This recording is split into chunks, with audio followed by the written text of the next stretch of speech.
From Alabama to California, we're watching your six, folks. Stay ready, stay free. And when the world goes crazy, what should we do?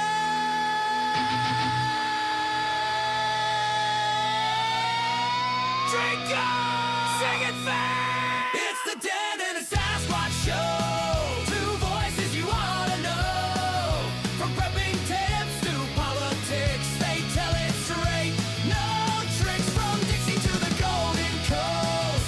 Freedom's what they love the most. Download the podcast, let the truth roll on the Denton and Sasquatch show. This place is half talk show, half weird daycare. I love it. Hello, and welcome once again to the Denton and Sasquatch show. Hello, and welcome again to the Inor and Sasquatch show, coming to you live from both California and Arizona. My name is Sasquatch. I live in California. His name is Inor. He lives in Arizona. And somehow, through the modern wizardry we call the internet, we make it sound like we're in the exact same room. Welcome to the show, everybody. It is St. Patty's Day. We'll have something to say about that in just a minute. But hello, Inor. How you doing, buddy? I am doing well. How about you? Well, I am about to do very well. There we go. Gotta have a Guinness on St. Patty's Day, right? Oh, there you go. Yeah. All right, so Denton is still out. We're wishing him well, sending our prayers to him and his mother.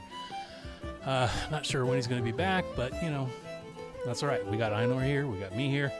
What more do you need? Well, yeah. I mean, if you're asking for more, you're in the wrong place.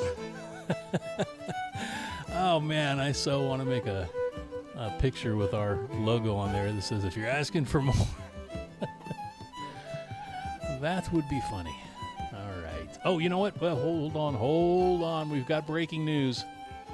Kim Jong-un has officially won the North Korea's parliamentary elections with votes totaling 99.93%.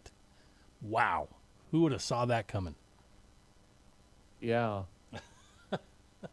Well, I want to see what happens to the 0.7%, you know?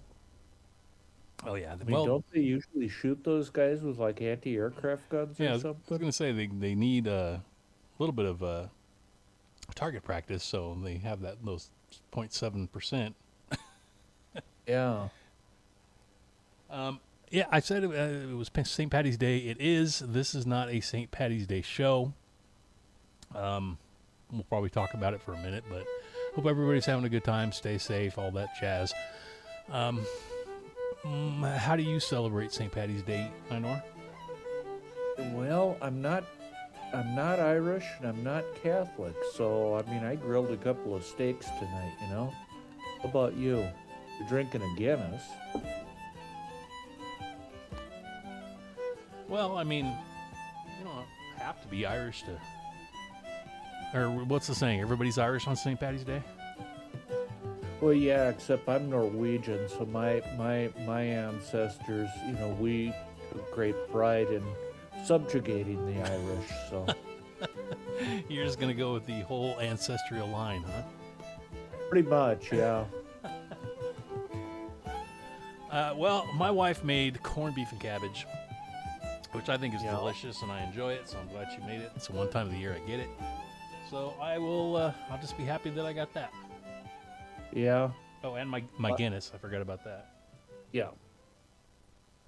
I was online today and I saw that we've got a solar flare coming in. It's supposed to hit us the day after tomorrow. The end is nigh. The end is nigh. Run away. The end is nigh. Good times. It's only an M-class flare, so I mean it's not horrible, but it's coming directly at us. Uh-oh.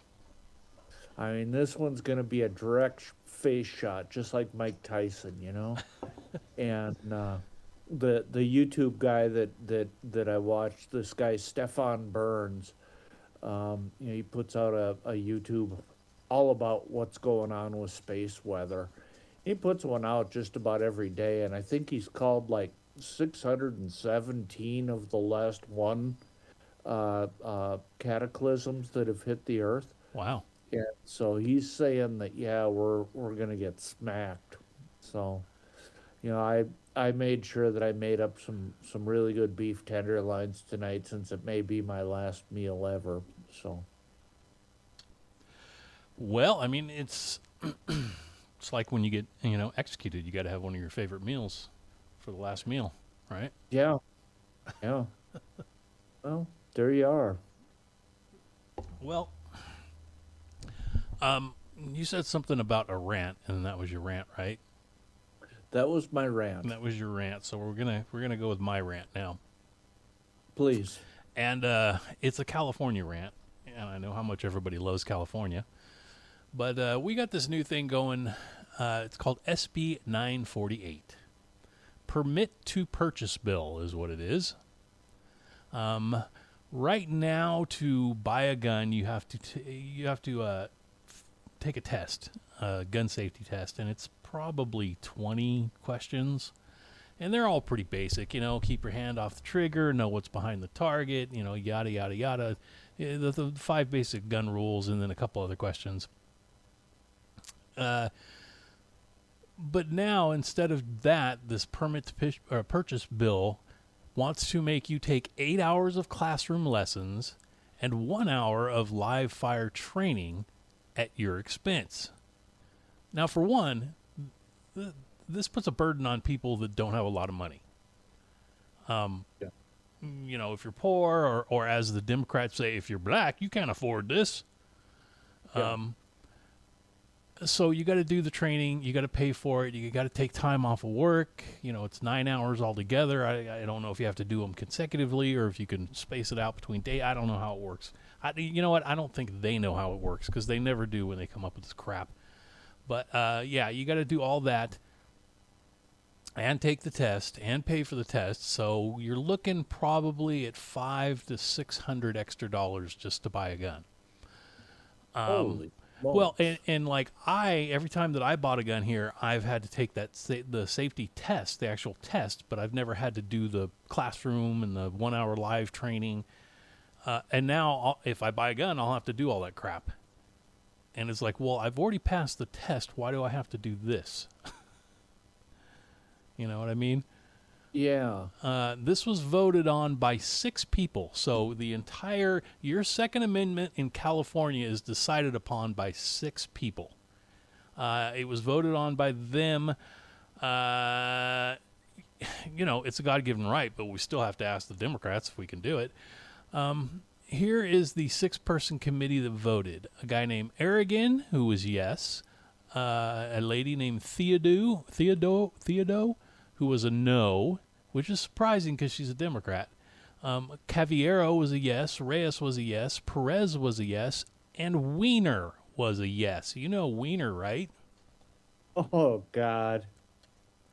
Yeah, that I don't want to say it because we'll probably get sued, but the guy that has a proclivity for little people that are underage. Yeah. Yeah, he was a yes too. Minor attracted person, I think they call them in California, don't they? Yeah, that's I believe the name. Yeah, so you already got to take a test for that, and then now all the hours and stuff. So it's just more crap to restrict your Second Amendment rights. And of course, they voted everybody yes except the one lady.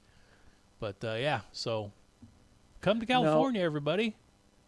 Now, do they don't obviously understand this whole chicken and egg thing, huh? I don't think so.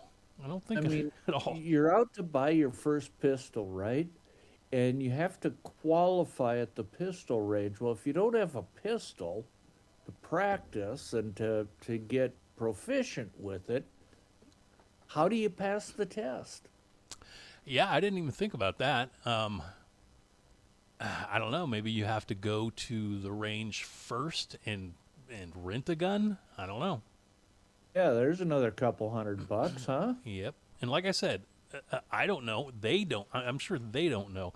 The only good thing about this is right now everything has to go through a budget committee, and we are so deep in the hole right now. The budget committee's like, nope, can't afford it. Nope, can't afford it. Nope, can't afford it. Because I'm going to have to pay a bunch of money, but the state's going to have to pay a bunch of money to hire people and get all the paperwork and, all that kind of stuff that goes along with something like this. So hopefully in the in that committee, will shoot it down and go, no, we can't afford it. Yeah, well, if they don't, I mean, you're always welcome over here. We're not that far to the east of you. I know. I would love to come to Arizona. I would. I really would. Just got a couple Constitutional carry. Our taxes are reasonable. Yeah. Just have 300 days of sunshine a year. I mean, what's not to love? Yeah, I'll come be your neighbor. Yeah. That would be great. All right, so there's my rant about more stupid California laws. Well, there's more legal stuff going on. A legal battle is escalating. In Nevada, right next door to you. In Las Vegas, the local sheriff refuses to comply with a judge's order to release Joshua Sanchez Lopez, a repeat offender with 35 prior arrests. Imagine that. This dispute between law enforcement and the judiciary centers on whether Sanchez Lopez, whose criminal history includes involuntary manslaughter, drug charges, and vehicle theft, should be released under electronic monitoring. Judge Eric Goodman ordered Sanchez Lopez to be released with an ankle monitor, citing Nevada's 2020 legislation requiring judges to consider the least restrictive bail conditions. However, the Las Vegas Metropolitan Police Department has challenged the decision, arguing that Sanchez Lopez possesses a significant public safety risk. So I would agree with that. Yeah, I would too. And this guy got involuntary manslaughter. That they plea bargained it down. It was probably just murder. So yeah, we'll see what happens with that. Hopefully Nevada's not getting too infected either. They seem to be coming around though, don't they? I mean, at least the people that I know from Nevada, they're salt of the earth folks, but I think the state as a whole is starting to come around to their senses again. I hope so. I definitely hope so, because it seemed like Nevada was a great state, and then it started sliding towards liberalism, and like you said, hopefully it's coming back. I think it is. Don't quote me on that. I'm the last person that you want to consult when it comes to predicting what society is going to look like in 5 years, because I'm notoriously wrong all the time. Yeah, and I think there's a few reasons for that. Same with when they were going to recall Newsom. Like everybody in the state, it was just so mad because it was over the COVID thing when he went to the Dirty Laundry or whatever that restaurant is called, and they got pictures of him with no mask on, and everybody was just so mad. So they got the recall thing. We're going to recall him, and then he wins. And it's like, yeah, something ain't right here. Yeah. Well, he's slew slime, man, that guy. Well, we gotta, That is for sure. All right. This one kind of pisses me off a little bit. Well, a lot bit. 2 Florida high school students accused of plotting to kill a classmate in what prosecutors described as a blood ritual will remain in jail without bond after a judge reviewed patrol car footage showing them laughing about the alleged plan. Excuse me, burping because of the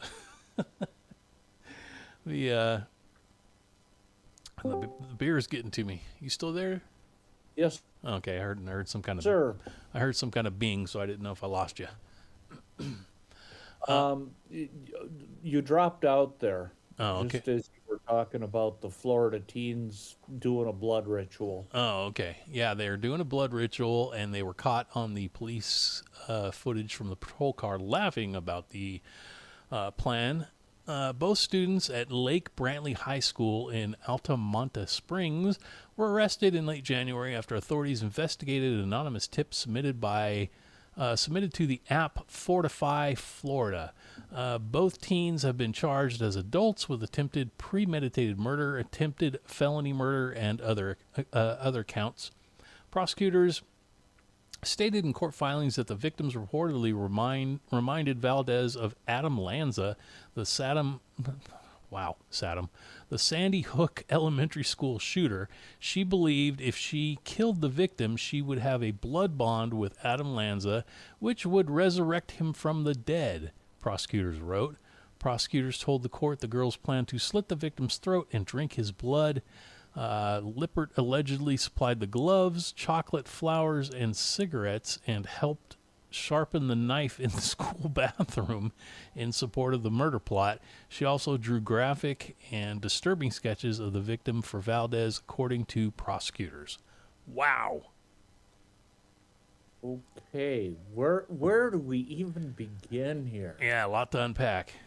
Yeah, I mean, chocolate and flowers and a sharpened knife and drinking blood. I mean, this has it all. Yeah. I don't mean to laugh and at it. Florida besides, you know? Yeah. I don't mean to laugh at it because it's serious, but it's like so crazy that it's like, what is wrong with kids today? Yeah. Or just people in general today. People in general, yeah. Yeah, I don't. That one, that's a classic. That has it all, baby. It absolutely does. Yeah, that's all kind of heavy stuff. Let's move on to some lighter stuff. And I mean, unless let's talk about the Iran war, shall we? yeah. Bombs rained down yesterday. Now, their new leader's a fag. In Iran? Yeah. Really? The Ayatollah's son apparently he's mentally retarded and he's gay. Like his dad. Well, yeah. I mean, you would think that, you know, he and Lindsey Graham would get along fine, but apparently not. Yeah, Graham definitely has that limp wrist. Yeah. Yeah, I don't even know what to say about that. I don't know why they haven't thrown him off a tall building yet. Well, you would think, right? I guess when you're calling the shots, you can tell your people to stand down. I don't know. It's crazy. Well, he can't even do that because I heard he lost a leg, so. I heard that too, but I also saw some video saying that Netanyahu had been killed. So. Yeah, they saw him, but they photographed him at like a Starbucks or something with 6 fingers, so he's okay. All right, well, good to hear. All right, let's move on to Food Corner. This may be a little more entertaining. This is from Fox News. A restaurant is selling an ancient Rome-inspired pizza, and it may not taste anything like modern diners expect. Neverland Pizzeria in Budapest, Hungary is selling a limited edition pie featuring ingredients that would have been available in ancient Rome. That means no tomatoes, and no mozzarella. Instead, the pie features, now I'm going to screw this up, I know I am, epidirum? You ever heard of that? No. Well, it's epidirum, and it's an olive paste and a garum. Take your word. G-A-R-U-M. I don't know if that's, I don't know. A fermented fish sauce popular in ancient Rome. I guess that's what garum is, a fermented fish sauce. Its base is made of ancient grains including einkorn and spelt, and the dough contains fermented spinach juice to help it rise. The pie also features confit duck leg, toasted pine nuts, and ricotta, plus a grape reduction. Neverland Pizza founder Joseph Zara said he was inspired by the fresco unearthed in Pompeii in 2023 that appeared to show a focaccia-like flatbed with spices, pomegranate seeds, and dates. Now, does that sound delicious to you? No. Yeah. But then again, I'm the guy that doesn't like pineapple on my pizza, so don't take my word for it. Yeah, I was going to say, I'd rather eat the pineapple on the pizza than all that crap that they used to eat in ancient Rome. Yeah.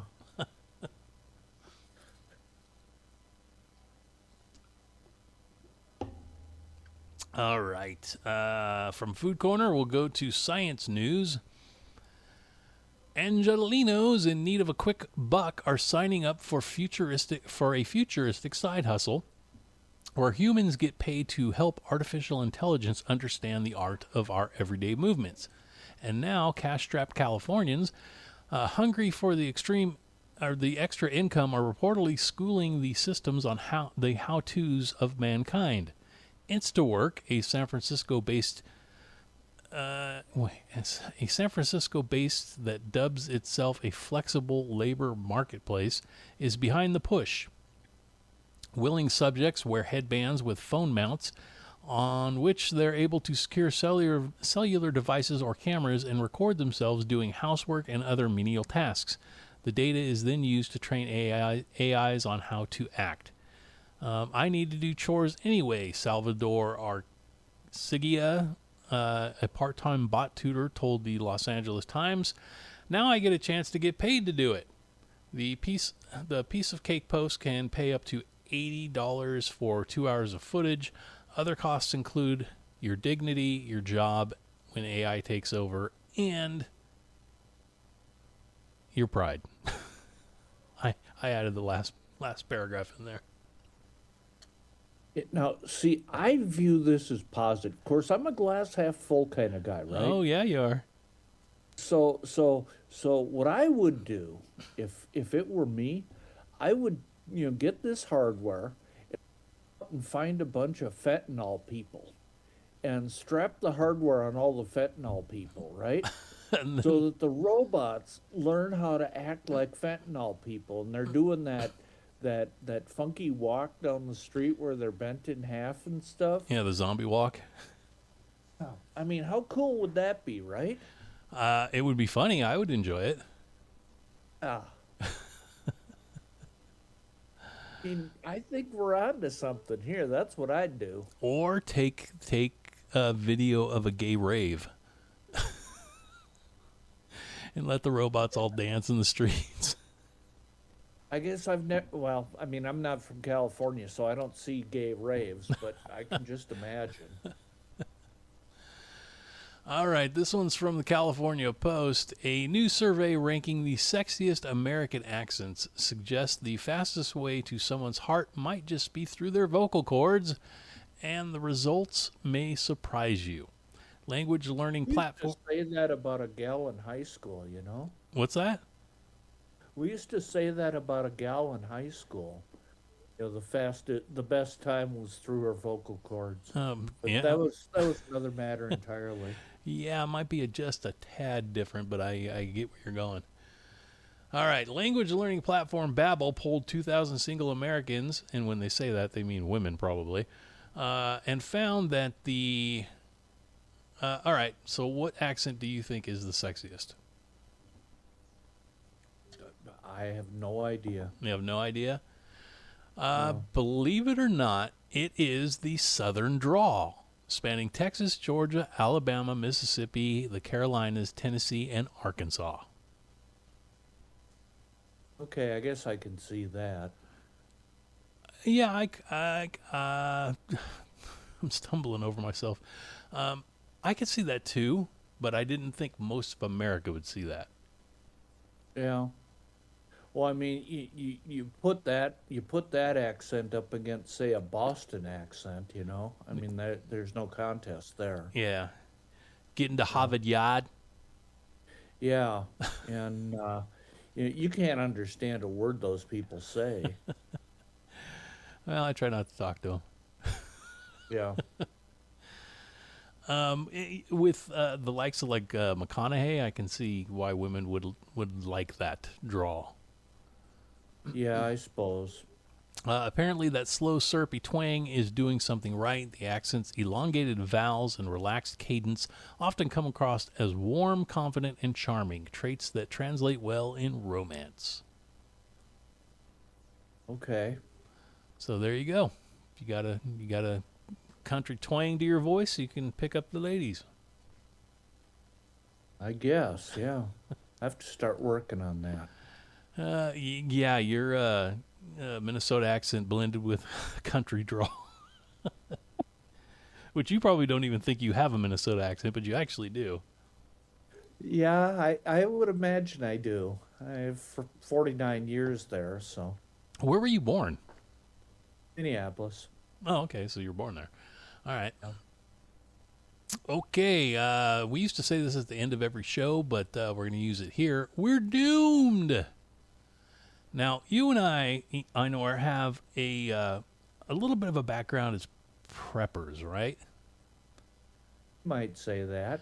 And we know a few people that are into that stuff. Yeah. Would you call yourself a doomsday prepper? No, not at all. Exactly. Okay, a doomsday prepper says all Americans should prepare for an airstrike amid the country's war with Iran and is urging citizens to do 3 distinct things. Rowan McKenzie, who refuses... Now, Rowan looks like she looks like a college student and one that says like a lot. So... Okay. Rowan McKenzie, who refuses to disclose her location, says that she stockpiled cash, compiled go bags, and purchased weaponry should a wider war break out. Many Americans are fearing that we've provoked our most powerful enemy and put ourselves at risk. She told What's the Jam? Sorry, this Guinness is coming back on me. I should not be drinking while I do the show. Not because I'm drunk, but just because for some reason I keep burping. Yeah, well, Guinness will do that, you know. Yeah, all right. So she goes on to say, every step we take for liberty abroad, a couple of steps back at home is taken. Plan for an airstrike and stay hidden at all costs, McKenzie urged. Black out your windows. Make your home look desolate. Well, yeah, just throw trash around the front wall. That'll look like all of California. Staying alert is no longer a choice. We're entering into a very unstable time, and being prepared is the only thing we can control. McKenzie says it's important to have cash on hand should electronic systems go down amid a violent conflict. You never know when or if the grid will be cut off, she stated. If it is, your money is as good as dirt if it's in the bank. Leave half of what you have in the bank and have the other half in cash. Ideally, take out as much as you need to survive for a week. Additionally, McKenzie recommends storing at least 72 hours worth of essentials, such as medications and weaponry outside of the go bags. So, any advice for McKenzie? Yeah. 72 hours ain't gonna do it, honey. Yeah. And your cash, yeah, that, you know, it's good for tinder, I guess, to start a fire, but, yeah. Yeah, she might want some heavy metal. I don't know, are they called heavy metals? Precious metals? There you go. That was the word I was looking for, precious metals. But precious Heavy metal metals... would work, though, too. Well, yeah, I guess it would. I mean, some Metallica while the world is burning down, that would be okay. It would be. I would like that on my world destruction soundtrack. Yeah. But, I mean, cigarettes, booze, that's bartering stuff. Yeah. I think she needs to go back and do a little more research. Yeah, I think so. But she is right. We're probably all doomed, and we're all going to get obliterated in, a month to a year. Who knows? Or not, my guy Stefan Burns is saying the day after tomorrow. So That's true. So he's a geophysicist. He knows about things like Pisimis and stuff. I'm not sure what that is, but he knows about them. isn't that what you hymn at the end of curtains, seamies? Well, it's something to do. I don't know. It's something to do with how planets align or some damn thing. When you put Mercury in Uranus or whatever. I'm not sure. That sounds very painful. Whatever it is, it sounds bad. It does sound bad. I do not want any mercury in my Uranus. Yeah, that would be bad. All right. Well, before we insult every planet in the universe, let's get to weird news. It's time for Weird News. All right. Authorities in Florida let me try that again. Authorities in Florida say a man was arrested after stealing a septic tank from a construction site, according to Marion County Sheriff. Investigators reviewed surveillance video that showed a man attempting to steal a septic tank several days earlier, according to the sheriff's office. The first attempt happened on February 22nd. The suspect, identified as Alfio Nakafora, arrived at the site in a 2013 Toyota Corolla. Good plan for a getaway car. However, his plan failed when a Jeep Cherokee drove into the area, causing him to leave before taking anything. Okay. Authorities say, I don't know how to say this guy's name, Nakafora? Nociafora? I don't know. Returned the next day with a rented U-Haul truck. This time he successfully loaded the septic tank into the vehicle and also took electrical pipe worth about $2,500. Investigators said Nocifaria tried to avoid identification by covering the U-Haul's license plate and identification numbers with tape. He now faces several charges, including grand theft, unlawful use of a two-way communication device, intentionally obscuring a license plate during the commission of a crime, and being a dumbass. Yeah. Now imagine the conversations he's going to have when he's sitting in the big house and some guy named Spider with tattoos up and down both arms comes up to him and says, "What are you in for?" In his Mexican accent, no doubt, he comes back and says, "Yeah, I tried to steal a septic tank." I mean, where does that end?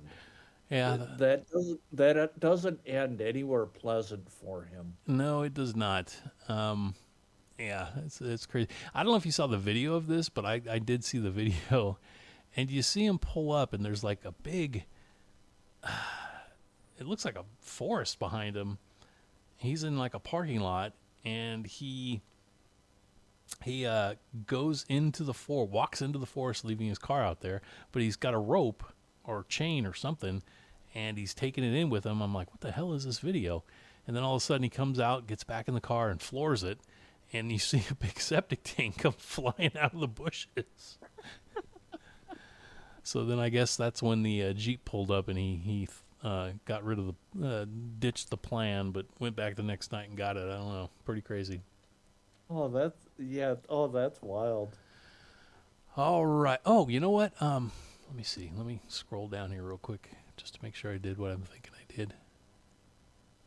Yeah. Okay. Usually I do 3 weird news stories, but 2 of them were very short, so I did 5 this time. So you get an extra dose of weird news this week. Bonus weird. Yep. Hey, gotta love it. And some of this stuff is pretty weird, so let's continue. All right. Friends, acquaintances, and other mourners at a funeral in Kanoshi, a village in Bihar, India, were stunned when Mohan Lal, the man whose funeral they were attending, rose and began to take part in the rituals of the Hindu service. Metro UK reported that the 74-year-old Lal, a retired Air Force veteran, is respected in Kanochi for his work within the community, which oddly enough includes helping to fund and build crematoriums for the rainy season. But all of that goodwill didn't stop Lal from carrying through his plan. I wanted to witness it myself and see how much respect and affection people would give me, Lal said. Reactions varied from shock to confusion to relief, but Lal was able to calm things down by throwing a feast for the attendees. So this dude faked his death so he could see how many people would come to his funeral. Okay. Oh, man. Well, I mean, I guess if, I don't know, I wonder how many cows were there to attend the funeral. yeah, I thought over in India, I thought they put them on those raised platforms and let the buzzards or something eat the body. I thought that was their thing over there. Maybe I'm mistaken. Maybe. I've heard that they do, that they like wrap them in a towel, or not a towel, but a blanket or something like that, and throw them in the river. Okay. I don't know. I'll have to look into that. Yeah. All right. Our next one. Make a note for myself right now. Look up Hindu services. Yeah. Hindu death rites. There you go. All right. Next up, Botox, body part enhancement, and lip fillers. Are we talking about the Oscars? Maybe an elite yacht club? No. In Arab countries, that's about all I need to say, right? In Arab countries like Oman, camel beauty contests are a big deal. Now, when I read this one, because some of the weird news that I find is like satire, so Yeah. I went to the interwebs and I jumped on and I typed in camel beauty contest, and a bunch of stuff came up about it. It's real. They actually have this there. But This is the thing, huh? yep. But anyway, breeders from far and wide bring their best specimens for a chance to win the title of the most beautiful camel in the land. But in recent years, events have been plagued by scandals involving various cosmetic enhancements. Last month, the 2026 Camel Beauty Show Festival in Al Musana, Oman, was rocked by the disqualification of 20 participants after veterinarians ruled that they had been artificially enhanced. Botox, lip fillers, and silicone reshaping and artificial hump inflation were some of the forbidden procedures discovered during the inspection. Camel beauty contests are an important part of Arab tradition. For centuries, camel owners struggled to emphasize features like glossy coats, well-set necks, full lips, long eyelashes, and firm humps through selective breeding and grooming. But in recent years, cosmetic enhancements have become very common. Wow. Muhammad, where'd you get the 3-hump camel? Have you ever seen those ladies that go crazy with the implants and they look like basketballs? Oh, yeah. Could you imagine yeah. like two humps that are overinflated? And the guys there are just going crazy for it. Oh, man. Yeah. I don't know what to say. Yeah. Oh. All right. Well, we go from camels to rats with wings. According to the I'm so bad at these names. Komsomolskaya Pravda newspaper. This man left for Vorkuta 3 years ago to work in Siberia, but he forgot to close one of his apartment windows. That's all the pigeons needed to settle in, turning the man's place into a pigeon metropolis. I left Vorkuta 3 years ago, the apartment owner can be heard saying in the video, "What could have happened during that time? I come back and it's fucking full of pigeons. It's like Pigeon Dubai. Nests and feathers, so much shit you could pour a new floor. They look at me like I'm a tenant behind on my rent. I'm not the landlord. I'm the invader of a pigeon state." The video of the devastated apartment spread like wildfire on Russian social media, sparking all sorts of funny comments, but the owner doesn't really feel like laughing. Experts estimated that renovating the apartment and replacing all the furniture would cost between 1.5 and 2 million rubles, about as much as the place is currently worth on the current market. Well, not in rubles. Well, yeah. That sounds like a lot, but I don't think 1.5 or 2 million rubles is quite that much. No, I want to say, when was it? Tucker Carlson had been over there, and he did a walkthrough of a Russian grocery store. Mm-hmm. And like a 1 pound can of coffee, like what we would get at the local Stop and Rob, was something like 4,000 units, whatever, rubles, I think they are, yeah. Yeah. And so, okay, so he's got, what would that be, 25,000 pounds of coffee? You kind of fell out for a second there. I didn't hear what you said. Yeah, if you do the math on that, and a 1 pound can of coffee is 4,000 of these things, 1.5 million of them is, what, 2,500 Yeah, something like that. or 25,000, whatever. It's still not that much. Yeah, not really. But still, coming up, there's a picture with this article, too, and it shows all the pigeons sitting on a couch with the window open, and there is probably 2 feet worth of pigeon shit on the floor. I feel sorry for the people that lived under him. Yeah. That's pretty... Well, that's like, did you hear about that guy over in Tokyo? And he was living in an apartment or a condo or whatever, and had, apparently a couple of bedrooms in this thing, and left the bedroom window open, and went in the next morning, and there were some kind of squirrels that had come in and made a nest in the room. Now, he didn't think they were squirrels right up front. He thought they were cats. So he called the animal department, the whatever they have for an animal department over there. And the animal department came out and said, no, these are some kind of highly endangered flying squirrels, and refused to even let him go into that room. He was forbidden from going into his own bedroom while these squirrels were in there. And he was forbidden from touching them. I mean, he could get sent to prison for even touching them. And eventually, the squirrels came out of the bedroom and came into his kitchen. He was sitting there having his morning tea and reading the paper, and these squirrels come in and look at him. Hell no, you're going back in the bedroom, Jack. And he got himself into all kinds of trouble, and they had to get some kind of a special court order to let him move the squirrels out of his kitchen. Wow. Well, if something like that teaches us anything, if that happens to you, get a pellet gun. Yeah, don't say a word. Yep. Just take care of the problem.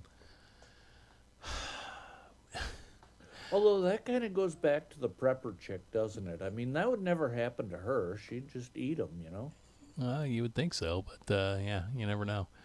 What I'd do. Yeah, I mean, I've never had squirrel, but I'm guessing it's pretty tasty. Yeah, it's good. All right, and our last story has got me a little pissed off because it's about me. Uh-oh. A recent surge in an alleged sighting of the legendary ape-like creature Bigfoot has sent conspiracy theories into a frenzy. While most reports of the mystical beast come from America's Pacific Pacific Northwest, witnesses in and around Portage County, Ohio, have documented 8 sightings from March 6th to March 10th. Now, isn't our buddy Dwight in Ohio? He is. He is. That's what I thought. Maybe he's seen one. He's over by Columbus. And in point of fact, he's kind of right along the West Virginia border. So I mean, that would be, that'd be pretty good country for him. Yeah, I don't know where Portage County is, but maybe it is right over by there. Let's see. One of these encounters left a guard dog shaking with fear, according to a witness. The first report received by the Bigfoot Mapping Project came on March 6th, and unusually, it occurred in broad daylight. While many have claimed to have spotted the mysterious woodland beast, since the newspaper reports made Bigfoot a household name in the 1960s, its existence has never been proven. All right. Right there, I have a problem. Yeah. We know you exist. Exactly. I mean, I do a podcast once a week. How could you not know? Well, nevertheless, some say the elusive creatures avoid being seen because it's afraid of humans. Well, actually, we avoid being seen because humans are weird and do really dumb things. Yeah, I can't see Sasquatch as being afraid of humans. Yeah, I mean, if it's like an influencer or something, yeah, I'm scared of those people because they're just really weird. But yeah, and that dog that they said was shaking with fear, it was not shaking with fear. It was excited to see me. Him and I go way back. Yeah, well, I mean, you probably smell good to them, I mean, you're talking about an animal that licks its ass. I may take that offensively, sir. Don't. I mean, it's meant as a compliment. Oh, all right. Well, all right. If it's a compliment, then I'll take it. Yeah. I mean, I wish I could lick my ass. I don't even want to picture that.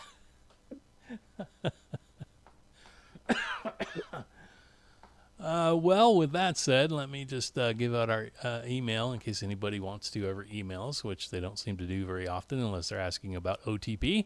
But yeah, the email is dentonandsasshow@gmail.com. I know you want to say anything about OTP real quick? Well, it's back online for a couple of weeks at least. I got an email the day after we got it back up that they're going to be doing some system maintenance at the end of this month, and we're going to be down for, they claim only like 5 or 6 hours, but you're given past history, yeah. Yeah, you never know.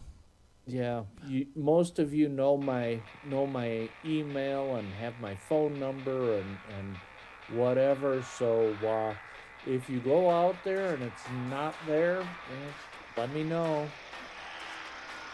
Yeah, and for anybody out there that doesn't know what OTP is, it is the Outdoor Trading Post. Sorry about that. .org. I was going to say online, but yeah, outdoortradingpost.org. And if you got a really thick skin and you're into anything outdoors, pretty much, you'll be accepted and you'll like it. Anybody else, don't even bother. Yeah, well, if you show up and get offended easily, yeah, it's probably not the place for you. All right, with all of that said, make sure that you are thankful every day God has given you. Help each other whenever you can. Stay safe, and especially don't take crap from anyone. Have a blessed day, and we'll see you.